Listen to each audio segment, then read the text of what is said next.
저는 영화평론가 옥미나라고 하고요.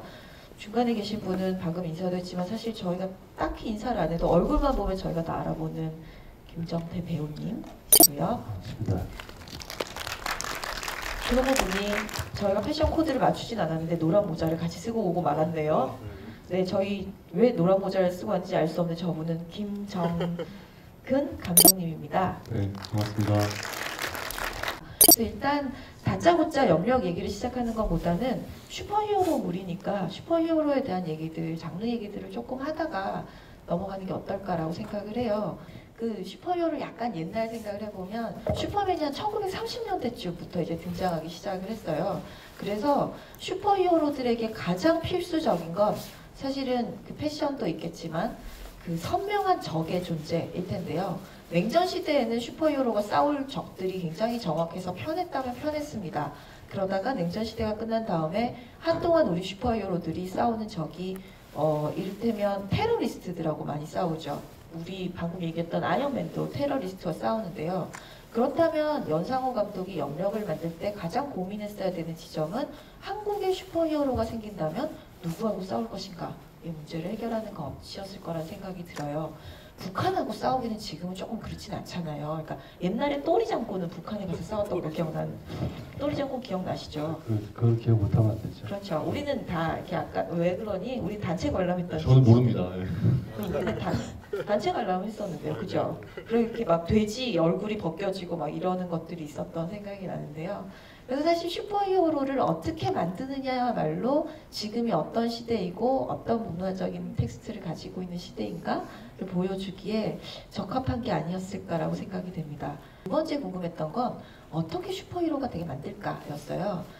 복기에 보시면 슈퍼맨은 우주인이었잖아요. 슈퍼맨은 알고 보면 우주에 뭔가를 해서 이렇게 잘하는 사람이었고, 그게 조금 시대가 바뀌죠. 타고나는 어떤 누군가 잘난 이 사람들이 슈퍼맨이 되었다면, 스파이더맨은 학교에서 좀 따당하던 애가 스파이더한테 물려가지고 거미 때문에 능력이 생긴다 였고, 배트맨이나 아이언맨은 이제 그전에는 그냥 위대한 히어로면 됐지만 그 이후에 아이언맨 정도면 이 남자들이 돈도 있어야 돼요.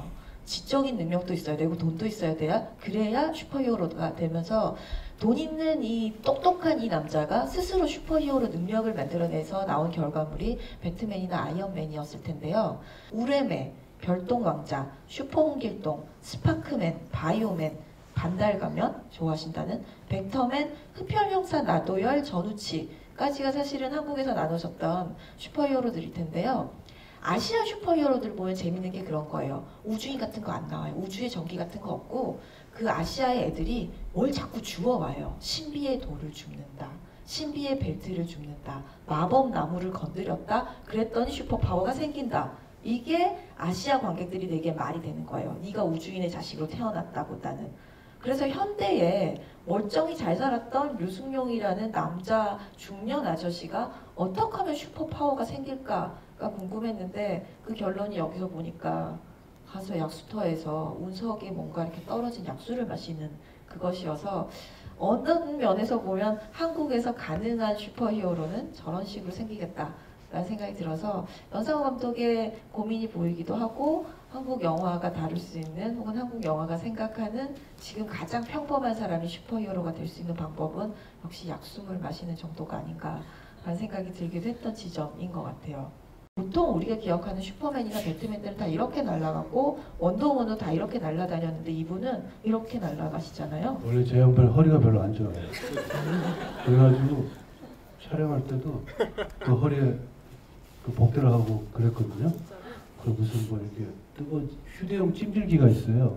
그걸 늘 그 본인의 배에 대고 이렇게 촬영하고, 거의 식을 무렵쯤 돼서 저한테 항상 너도 한번 해볼래 이렇게 어처구니 없는 얘기를 했던 기억이 나는데, 약간 본인도 저 장면에서 이 영화의 감독분하고 상의를 많이 했겠지만 그런 부분에 조금 차별성을 두고 아마 저는 그 액션도 다 계산된 액션이 아닐까, 저는 그렇게 생각이 되어지네요.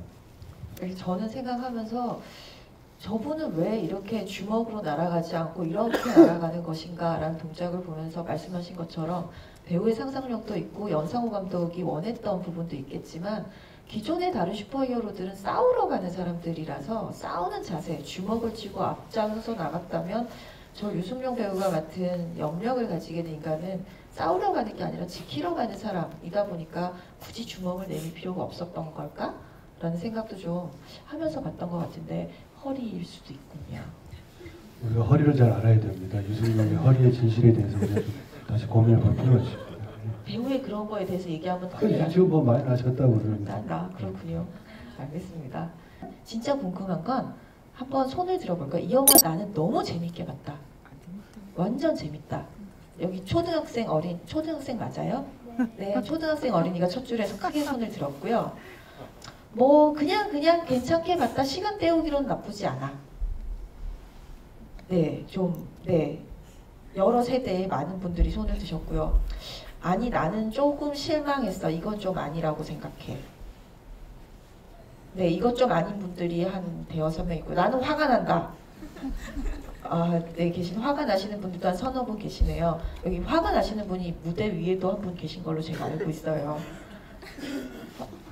그럼 그 화나신 분들 따로 모아서 이렇게 좀 해도 괜찮을 것 같은데요. 이렇게 벽을 치고 막 그런 것 같은데.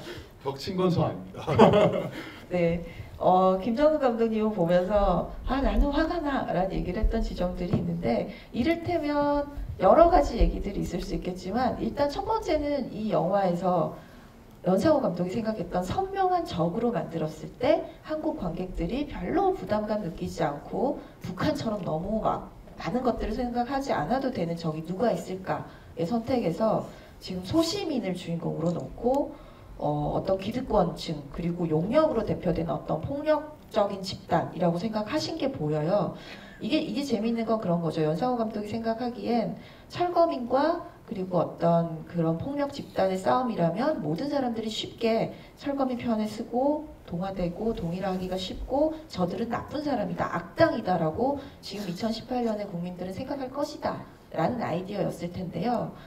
하지만 그러다 보니까 필연적으로 우리한테 선명하게 용산 참사를 떠올리는 그런 장면들이 들어갔습니다. 어떤 분들은 이게 약간 사회 참여적인 코드 혹은 사회 비판적인 코드를 가지고 있는 것으로 충분하다. 오락 영화가 그만큼 보여주면 됐지 않았나 라는 생각을 하실 수도 있고 어떤 분들이 보기에는 그것이 여전히 현재 진행형으로 혹은 다른 영화가 만들고 있는 이슈인데 너무 가볍게 다룬 것은 아닌가 라는 것 때문에 불편할 수도 있었을 것 같은데요. 정근 감독님이 후자이신 걸로 알고 있거든요. 네, 뭐 다른 것보다는 일단 말씀처럼 여러분들 다들 뇌리에 어느 정도 있으실 용산 참사를 기억을 복귀시키는 영화인데 이 영화가 가지고 있는 여러 가지 단점들이 있지만 그중에 저는 사실 화가 나는 지점이었던 것이 용산 참사를 보여주는 방식이 이렇게 해서는 안 된다는 생각이 들었어요. 뭐랄까 그냥 매달려 있는 철거민을 물대포를 쏘아서 이렇게 떨어뜨리려고 한다는 장면이나 아니면 나무로의 토끼몰이식으로 올라가는 장면 이런 장면들이 그냥 영화의 어떤 재미를 위해서나 아니면 다음 전개를 위해서 계속 이렇게 희생되는 장면들 같이 보여서 저는 그런 점이 제일 불만스러웠고요. 그리고 뭐 다른 것보다는 제가 안타깝다 느꼈던 지점들은 이 캐릭터들이 너무 입체화되지 않은 거예요. 그래서 뭐 주인공뿐만 아니라 심지어 왜 그런 장면 있잖아요. 주인공이 전화 받을 때 꼭 주변에 이제 철거민들이 오셔가지고 우르르 모여서 전화를 다 듣고 있어요. 그랬단 말이야? 막 이렇게 이제 진행되는데 저는 그 철거민들이 각각이 굉장히 되게 많은 사연들이 있고 그들이 느끼는 이 사안에 대한 온도차가 있는데 그런 지점들을 영화가 충분히 잘 살려냈으면 훨씬 더 풍성한 얘기가 될 것 같다는 생각이 들지만 그걸 잘 구현시키지 못한 점이 저는 좀 아쉽다는 생각이 들었어요. 네, 그 컨테이너가 올라가는 장면 정도 되면 이게 그냥 막연한 철거민이 아니라 용산 참사에서 다뤄졌던 그것들을 영화가 보여주고 있다라는 지점들이 보여서 아마도 그런 부분들이 어떤 부분은 섭섭하고 어떤 부분 뭐 궁금하셨군요. 별로 없어요. 어떤 부분들은 궁금하고 어떤 부분들은 조금 안타까운 지점들이 아니었나라고 생각되는 것들이 있고요. 근데 이제 게다가 저는 다큐멘터리 만드는 사람이니까 이제 사회 문제나 사건 이런 것들을 좀 심층적으로 많이 보거나 거기에 대해서 훨씬 더 마음을 많이 쓰는 사람인데 제가 좀 예민하게 느꼈던 지점들이 아까 얘기한 것처럼 사건이나 사고를 다루는 방식이 좀 예민하지 못했던 지점이 있다, 연상호 감독이. 그래서 그런 지점들을 좀 잘 다뤘으면 훨씬 더 풍성한 이해가 될 수 있었을 텐데, 오히려 이제 아빠가 어떻게 날아가느냐, 혹은 뭐 건물 사이를 어떻게 비집고 가느냐에 훨씬 더 이제 몰두한 영화가 아니었을까라는 생각이 들어, 저는 그런 지점에서는 좋아질 지점이 분명히 있음에도 힘을 들이지 못한 것의 아쉬움이 큰, 그래서 그 분노는 아마 아쉬움에서 비롯된 분노라고 생각이 듭니다. 분노라는 표현이 좀 강하긴 하네요.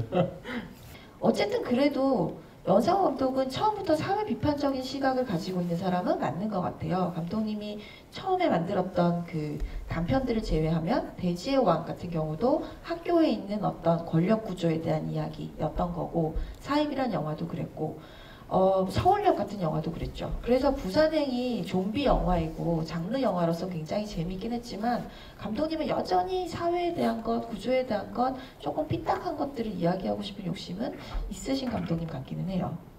캐릭터에 대한 얘기가 나와서 그런데요. 연상호 감독이 늘 좋아하는 건 아버지와 딸의 화해예요. 부산행에서도 보시면 이렇게 달려가고 어쩌고 하지만 결국은 아빠와 딸이 소원했던 관계가 서로 어떻게 이해하고 화해하게 되는가이고, 이 영화도 그런 구도인 셈인데요. 사실은 이 지점이, 그래서 어떤 분들이 인터넷에서는 이렇게 아버지가 아니라 딸이 약수를 마셨으면 더 재밌었을 거야 라고 얘기하는 그런 대목들도 보기는 했는데요. 감독님이 가지고 갈 수 있는 어떤 감동의 코드가 그 부분이었다라는 생각이 들기도 하고요. 이 영화의 장르가 뭡니까, 평범한? 그러니까요. 그 부분이 사실 코미디죠.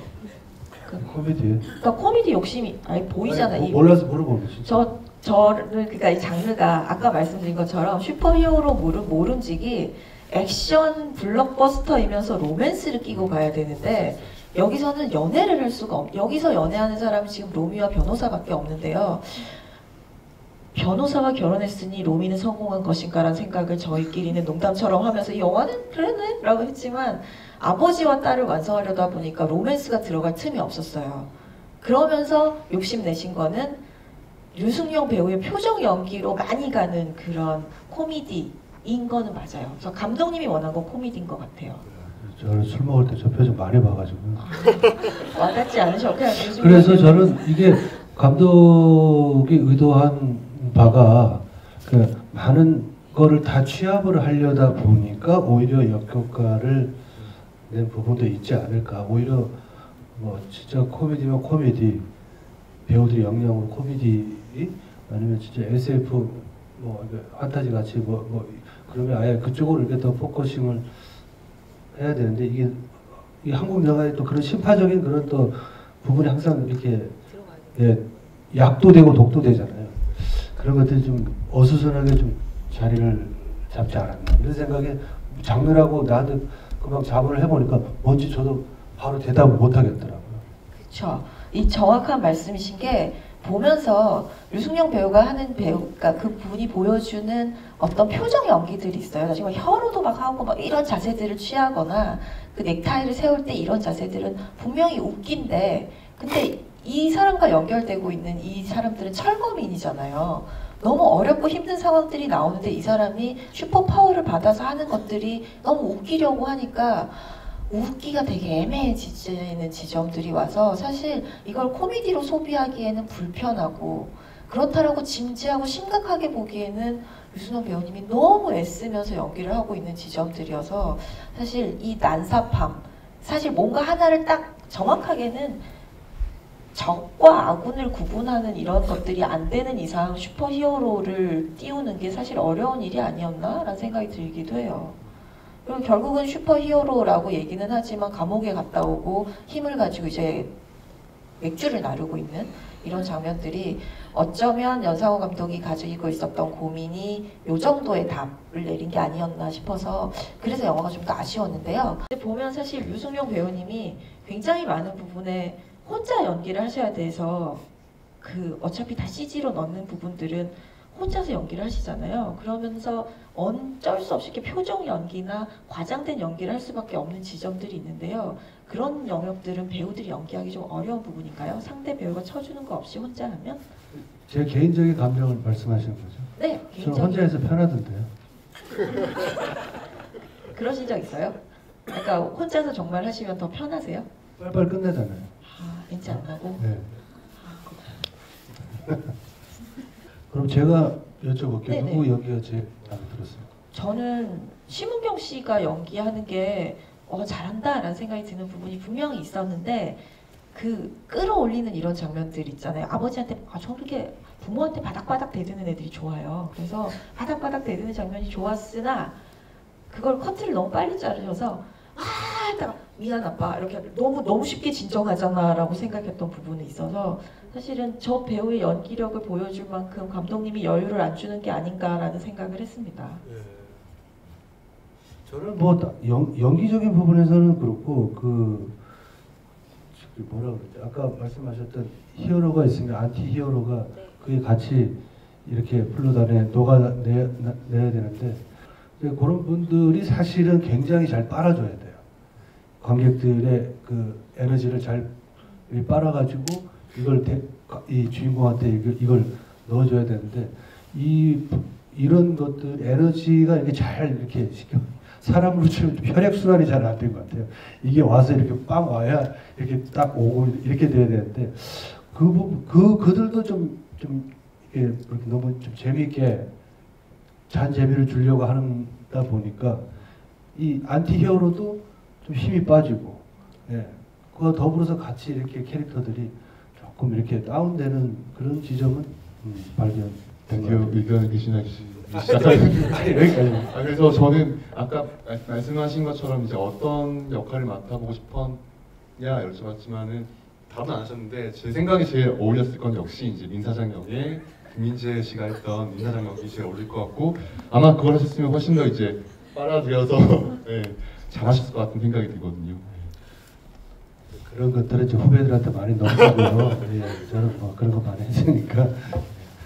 근데 그게 사실은 주인공을 돋보이게 하는 게 조연들의 임무인데 그런 것들이 아직 조금 모자라지 않았나. 그리고 오늘 영화를 보면서 제일 조금 아쉬웠던 부분 중에 하나가 요새 마이크 성능이 굉장히 좋아요.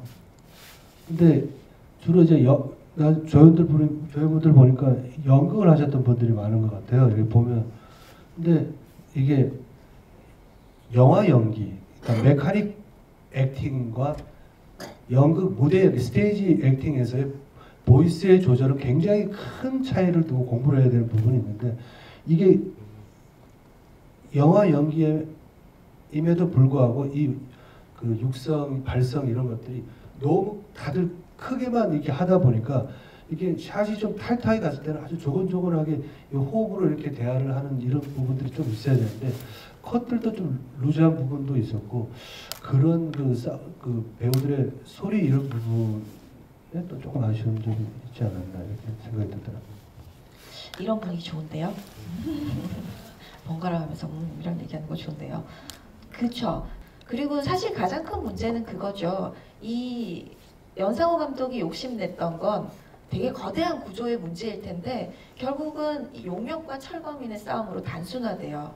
그래서 약간 실소를 하게 되는 부분은 그거 막 바리케이드를 탁 치면 사람들이 이제 됐어 살았어 얘기를 하는데 바리케이드를 친다고 산 건 아니잖아요. 오늘 아니면 내일 들이닥칠 텐데 이게 이렇다라고 해서 문제 해결이 된 게 아닌데 그 순간에 사람들이 갑자기 너무 일치단결해요. 바리케이드를 쳤으니 넌 이제 우리 편. 그래서 나가서 아빠랑 살자, 아빠가 돈 벌어줄게 했던 아빠도 갑자기 거기 눌러 앉으면서 그래요 우리 다 같이 힘을 내서 해봅시다가 돼서 사실은 진짜 중요한 문제를 얘기하지 않으면서 비켜나가고 있다라는 인상과 어쩌면 그런 연출자의 어떤 욕심이나 연출자가 가지고 있는 어떤 방향과 시나리오의 한계가 너무 좋은 배우들이 너무 고생을 했는데 흔쾌한 결과물을 이어내지 못한 게 아닌가라는 생각이 드는 부분들이 조금 더 아쉬웠던 것 같아요. 근데 자꾸 진짜 앉아있으니까 좀 힘든 게 자꾸 연기가 떠올라서 말을 하고 싶은데 그러시라고 말을- 불렀어요, 네. 사실은. 아니 카메라 꺼지고 약간 오프 레코드를 해야만. 네, 저희들끼리 그냥 따로 얘기하죠.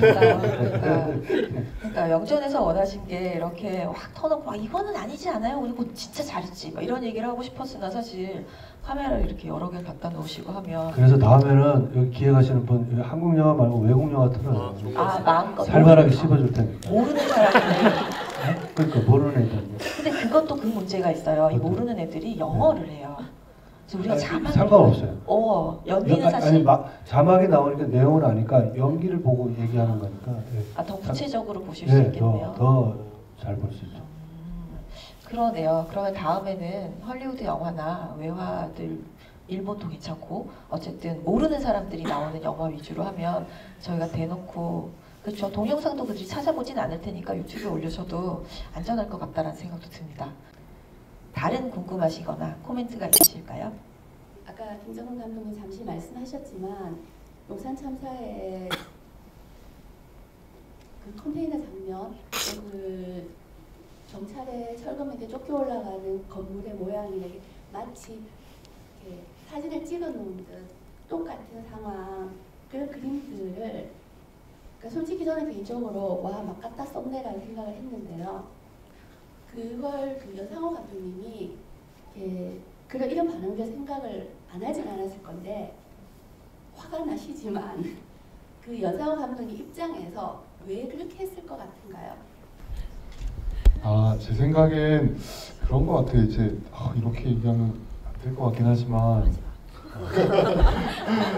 여튼 이걸 좀 독해하셔서 자기 걸로 만드셔가지고 더 다른 방식으로 그 참사든 아니면 뭐 어떤 이야기든 사건이든 재구성해야만 되는 어떤 참조성 이런 게 이전과는 좀 다르게 모자라지 않나 생각이 드는 것 같아요. 그래서 이걸 그대로 갖다 썼다는 지점에서는 저는 약간 화가 날 수 있는데 또 어떤 차원에서는 그걸 그대로 그렇게 모사하는 것 이외에 다른 방식으로 했을 때의 문제점은 없을까라고 바꾸어서 또 여쭤볼 수도 있을 것 같긴 해요. 아니야 그날 그 참사는 그렇게 구성되지 않았어라고 얘기할 수 있는 사람도 있다고 저는 생각하거든요. 그래서 참 이게 염려하기 어려운 게 이게 또 어떤 특정 사건 우리가 다 뇌리 속에 있는 사건을 모티브로 하는 영화이기 때문에 그래서 더더욱 지금 뭔가 이제 얘기가 더 나가기가 되게 어려운 지점이 있다 생각해요.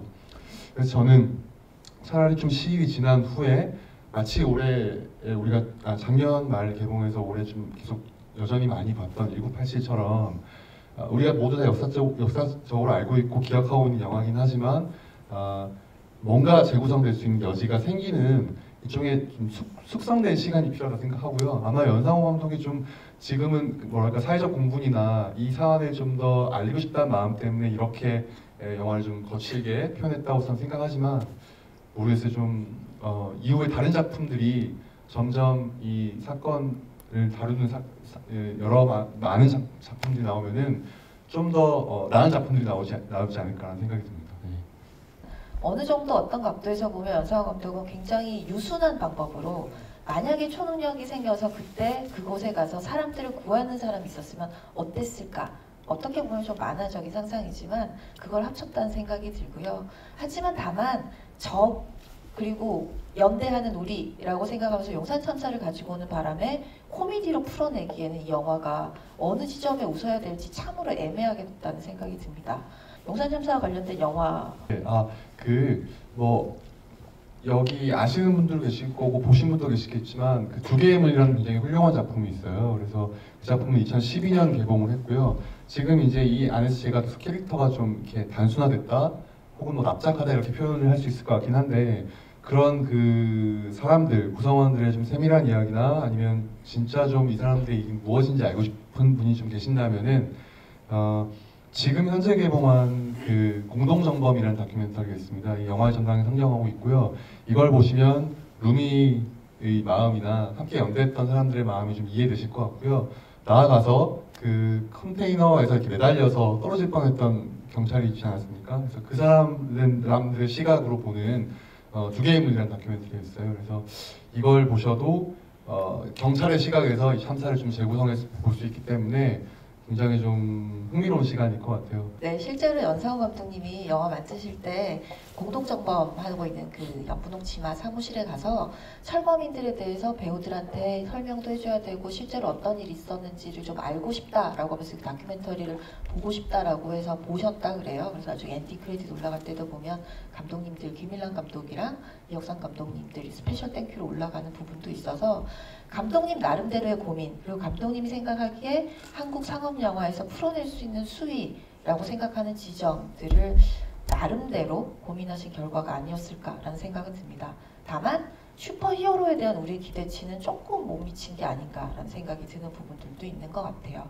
마지막 질문 정도는 하나 저희가 더 받을 수 있을 것 같은데요. 방금 이 가장 재밌게 보신 어린이가 손을 들었습니다. 그 시민들을 제압한 경찰들 있잖아요.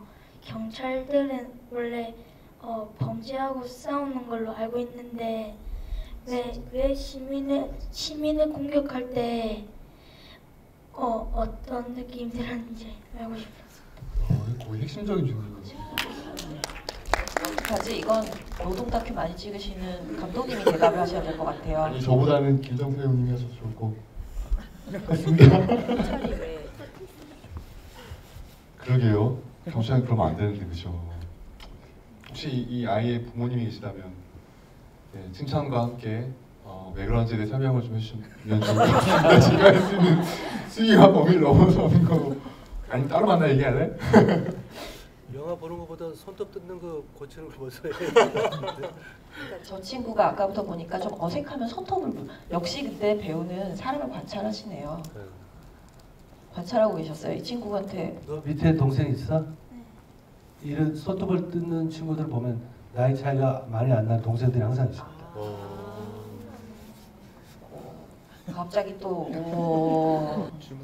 갑자기 너무 수줍어하고 너무 핵심적인 질문을 했다가 갖다 막 수줍어하고 있어요. 그러게요. 왜 경찰이 거기 와서 그런 일을 했을까요? 선생님. 이명박 정부 때 그래서 어서서는 그거 관련해서는 김어준이나 그렇게 해서 네가 물어보도록 알았지? 여기서 얘기할 건 아닌 것 같아요. 경찰의 입장을 대변하는 사람들은 아닙니다. 알았지? 오케이. 여러분들이 보시면서 이런 얘기를 좀 더 해줬으면 좋겠다. 혹은 이런 질문 좀 받아줬으면 좋겠다. 뭐 이런 것들이 있으실까요? 그럼 저는 그냥 제 생각을 1987이나 저 두 개의 문을 봤을 때 저는 그때 저는 좀 화가 많이 났어요. 좌파 영화는 재밌어야 된다. 대중들이 많이 봐야 되고 또 그 대중들이 안 보는 심도 깊은 그런 영화도 있을 건데 이거는 입력은 저는 용산 참사에는 나오는지 몰랐어요.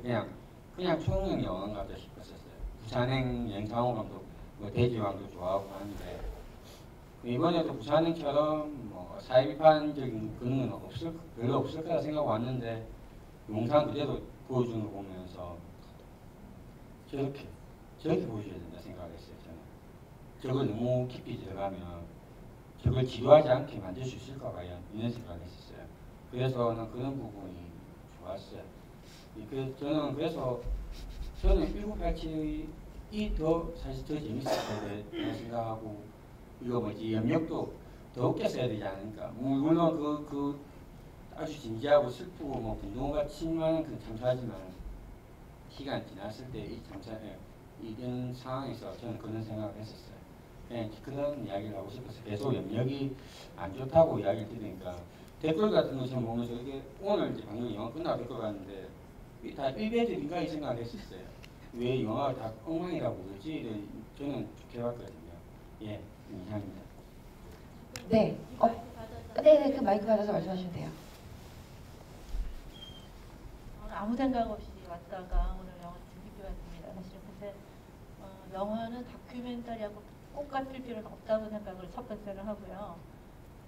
그 다음에 영화가 모든 어떤 사건에 대한 정의를 내리고 결론을 내릴 필요도 없다라고 생각을 해요. 그래서 그 수면 위로 떠올릴 수 있는 그 자체만으로도 저는 감독님의 어떤 그 역량을 느낄 수 있지 않느냐. 그리고 지금 세 분의 토크를 들으면서 가장 많이 들었던 단어는 슈퍼히어로예요. 근데 정말 저게 슈퍼히어로는 존재하는 걸까요? 사실은 슈퍼히어로는 존재하지 않는 거예요. 그 영화가 끝났음에도 불구하고 관객들이 그 답답함을 느끼는 이유는 진짜 슈퍼히어로가 아니기 때문이죠. 근데 왜 그럴까요? 저렇게 어설픈 슈퍼히어로는 그런 안타까움을 남기는 게 저는 감독님의 의도가 아닌가 거꾸로 생각을 해봅니다. 감사합니다. 네. 두 분 다 말씀하시는 거 일단 상업 영화가 다룰 수 있는 층위에 대해서, 그리고 사실 상업 영화의 가장 핵심적인 것들 중에 하나는 재미를 제공하는 것이라면 소재를 이 정도로 보여주는 것이 사실은 수율은 적당하지 않았는가 일 것 같고요. 슈퍼히어로에 대해서 엄격한 기준이 있으시네요. 저희 사실은 슈퍼파워가 있으면 다 슈퍼히어로라고 생각하는 편인데, 기존에 우리가 봤던 슈퍼히어로의 뭔가 활극과 그런 통쾌한 순간은 사실은 없어요. 근데 그게 아마도 연상호 감독이 생각하는 지금의 슈퍼히어로가 이런 형식으로 약속을 먹고 등장한다면 뭔가 엄청난 것을 하지 못하고 이 정도까지가 할 수 있는 역할이 아닌가라고 생각했던 것 같다는 인상을 받습니다. 알겠습니다. 오늘 첫 시간은 이 정도로 마무리를 하면 될 것 같고요. 다음에는 저희가 모르는 사람들이 나오는 영화로 준비를 해서 아주 정말 처음부터 끝까지 샅샅이 이야기할 수 있는 시간이 되도록 하겠습니다. 긴 시간 함께 해주셔서 감사하고요. 다음에 또 좋은 영화로 뵙길 기다리겠습니다. 감사합니다.